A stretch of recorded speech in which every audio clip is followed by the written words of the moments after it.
yugtong ng sandali, halos di ko alam. Naglalakbay ang diwa sa ligayang nakanta, gamot na bawal ay ayaw. Hi guys, welcome back ulit. Yung ituturo ko sa inyo ngayon ay madami nang nag-request na ituro ko yung song na to, yung Bawal na Gamot. Ang ginawa ko kasi dati ay tinugtog ko lang siya, parang playthrough lang. Hindi siya masyadong accurate yung mga ginamit kong chords. Marami naghahanap sa tutorial ng Bawal na Gamot. Kaya eto na guys, ituturo ko na sa inyo yung pinaka-accurate na mga chords. Di ko alam kung ito yung ginamit ni Willie Garte. Ginawan ko lang siya ng sarili kong chords. Siguro meron na kayong napanood na tutorial na A minor yung ginamit, di ba? Which is yun din yung ginamit ko. Pero hindi yun yung talagang key ng kantang Bawal na Gamot. Mas mataas yun. Ang totoong key nun ay mas mababa ng isang note. Kaya kinapa natin siya para may turo sa inyo. Simple lang din yung introng ituturo ko sa inyo, pero kuhang-kuha pa rin natin yung melody niya. At siya nga pala guys, meron akong playlist ng tutorial ng mga kanta ni Willie Garte. Tignan nyo na lang sa aking channel. Swipe nyo lang pakaliwa. Nakikita nyo dyan, home videos, shorts. Yan, basta i-swipe nyo lang, tingnan nyo, hanapin nyo yung playlist. Then hanapin nyo yung Willie Garte guitar tutorials. Back to tutorial. Ang ginawa natin, naglagay tayo ulit ng kapos sa ikatlong fret ng ating gitara. Ang chord sa kanyang intro ay tatlong chords lang. E minor, tapos A minor. Then ito, meron siyang isang bar chord. Isang bar chord lang naman. Yan, B. Alam kong alam nyo na tong chord na to. Tapos bawal. Okay, kung i-strumin lang natin para sa mga beginner, ang pag-strum dyan ay 4 counts dito. Bawat chords ay 4 counts. Pwedeng strum na ganito. Down, down, up, up, down, down, down, up. Ganito siya. Ganon siya. Down, down, up, up, down, down, down, up. Tapos lipat ka.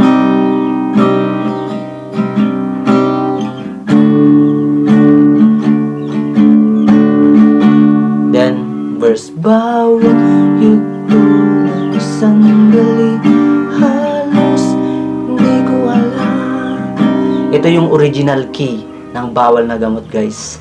Kaya kung wala kayong mahanap na tutorial ng original key at mga accurate na chord na ginamit, dito nyo lang matatagpuan yan sa aking channel. Okay?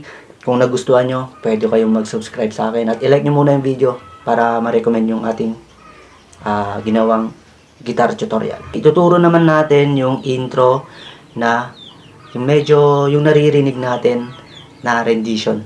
Kaya alam ko maraming gustong matuto ng intro na ganito.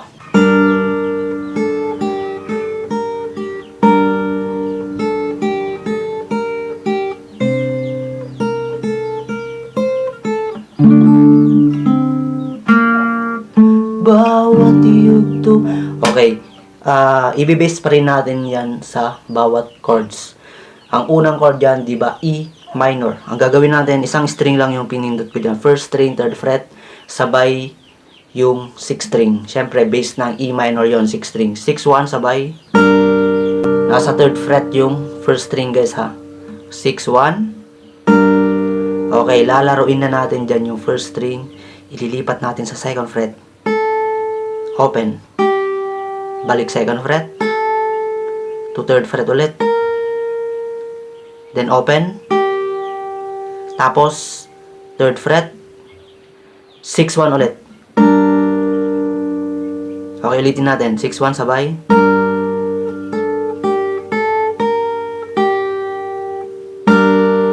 Yan, nasa E minor pa lang tayo guys ha. Isa pa. 6-1 sabay. Okay. Laruin na natin yung first string papuntang second fret. Open. Second fret ulit. Patungong third fret. Open. Then third fret. 6 at 1 sabay ulit. Then yon, ganun siya, pahabol na. Diba 6-1 sabay, then ganun ulit. Open. second, third, open. Ganun lang, patungong A minor na yon. Ganun na. Okay, ulitin natin. Kung alam na alam nyo yung melody ng intro niya mga lods, ay madali nyo lang tong masusundan. Ulitin natin yung part ng A minor.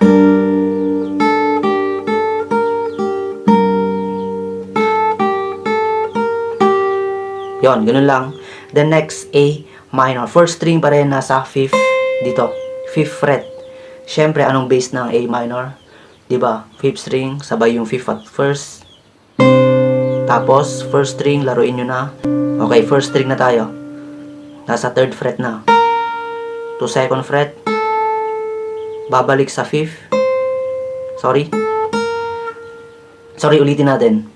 5-1 sabay. Okay, first string, 3rd fret. To 2nd fret. Babalik sa 3rd. Babalik sa 5th. Tapos, yun, 2nd fret. Ganito, bilisan natin. Ganun lang. Okay, ulitin natin sa para hindi kayo maguluhan mga lods. Nasa 5th fret yung first string, 5-1 sabay. Okay, first string na, 3rd fret.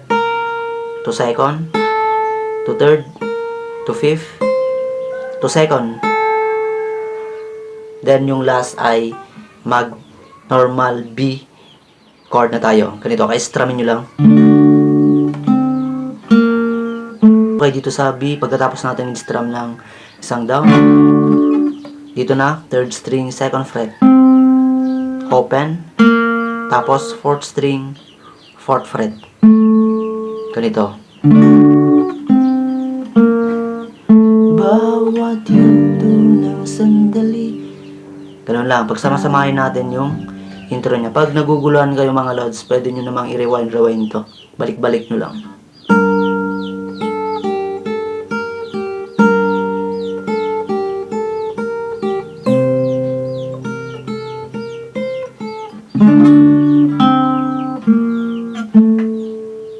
Alright. Okay, tutungo na tayo ng verse.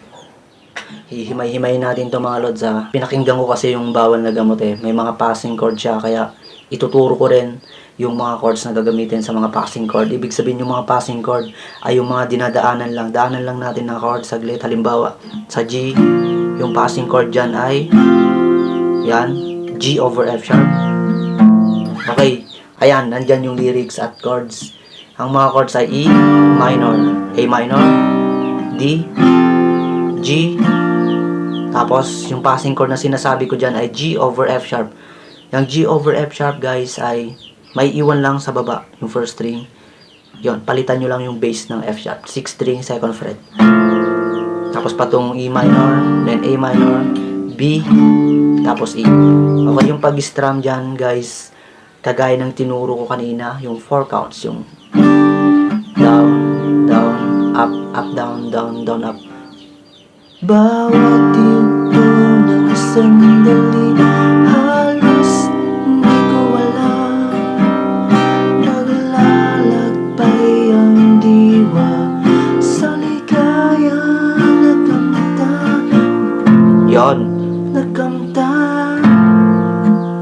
Pag nakarating sa word na doon sa part na nakamtan, doon sa tan ay ipapassing chord mo na ng G over F sharp. Yun, emphasize mo yung 6th string, mga lods. Emphasize nyo yun. Sa ligaya nakamtan. Tapos E minor, gamot na bawa ay ayaw ko nang tigilan. Okay, then B.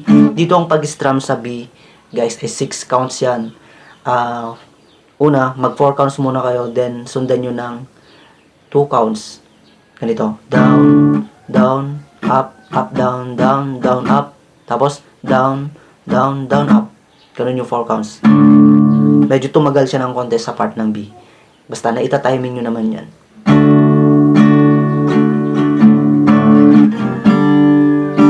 Okay, ulitin natin yung unang verse. Bawat yugto ng sandali, halos hindi ko alam. Naglalakbay ang diwa sa ligaya nakamtan.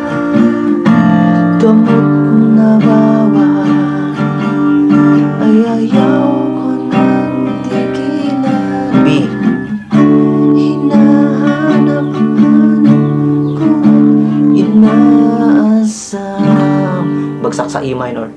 Kung nahihirapan kayo sa strumming pattern sa part ng B ay pwede nyo siyang i-timing na i-strum siya ng puro down.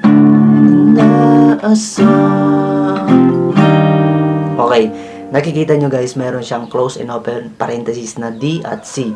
Yan yung buntot niya patungong second verse. Tig-isang strum lang. Tapos second verse na, pakita natin, halos same lang din.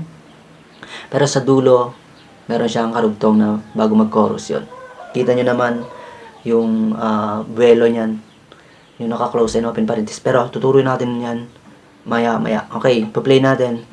Oh, ay sarap ng buhay, siya'y aking nalalanghap. Akala ko ang mundo ay wala na katapusan. At nang ako ay nagising sa kasalanang nagawa, kinabukasan ko ay nawala. Okay, ganun yon. Di ba bumagsak sa E minor? Nawala. Pero mas maganda mga lods, di ba nakikita nyo dyan, yung naka-close and open parenthesis. Ang unang chord ay D. Mas maganda kung tirahin nyo siya sa D over F sharp. Kung kaya nyo mag D over F sharp, ganito lang. Yung 6th string 2nd fret, tapos 2nd string 3rd fret, 3rd string 2nd fret. Nawala. Ganon. Tig-isang strum na mabilis. Nawala. E minor, D over F sharp, C, B, E. Tapos E7. Ganon. Dito sa E7, sa chorus na tayo. Okay, chorus tayo. Pakita natin yung lyrics. Ang E7 guys, ang pag-strum dito sa E7 ay bagsakan. Ganon siya. Then A minor. Balik 4 counts. D. Dahil sa bawal na passing chord. Nais ko na pinagsisihan. B.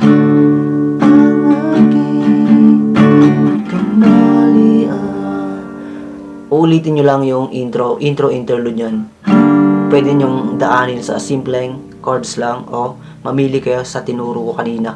Pag sanay na kayo sa tinuro ko kanina, yung yung parang nagli-lead, ay yun yung gawin nyo mas maganda. Kamalian, kamalian.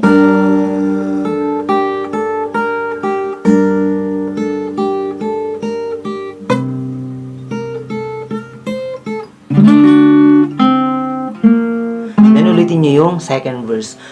Okay, sarap ng buhay kung siya'y aking nilalanghap. Pwede nyong tirahin din ng ganon, yung nagbe-bass kayo tapos dinadagdagan nyo ng strum. Okay, halimbawa sa E minor ay ganito, 6 strum, 6, 6 strum, ganon.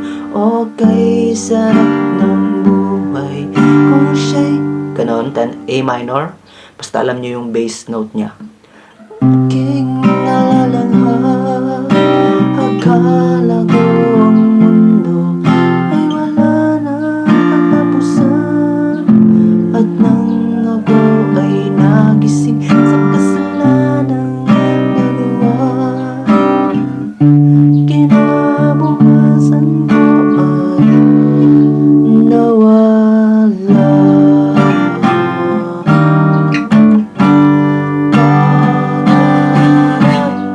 Ulitin nyo yung chorus. Chorus 2 na tayo.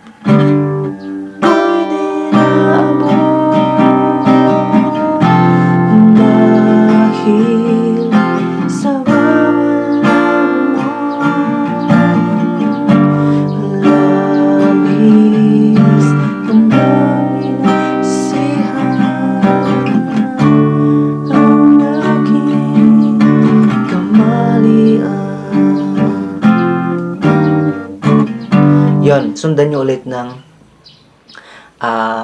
buntot na yon, yung 4 chords na yon, yung D over F sharp o kaya D. Kung hindi nyo pa kaya ng D over F sharp ay D muna yung gamitin nyo. D, C, B, E. Kasi yung last chorus niya, di ba? Ngunit ngayon ay nasaan? Tawagin natin chorus 3 yon. Same chords lang din naman. Ayan, nandyan yung lyrics. Okay?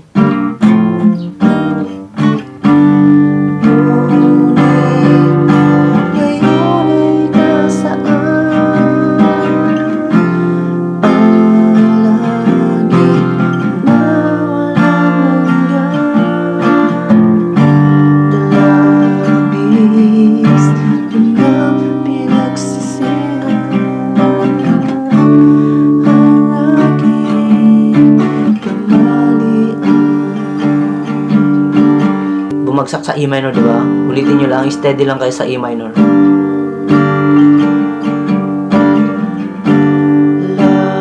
Labis ko nang ang aking kamalian. Yung outro niya guys, gayahin nyo na lang yung intro. Kamalian.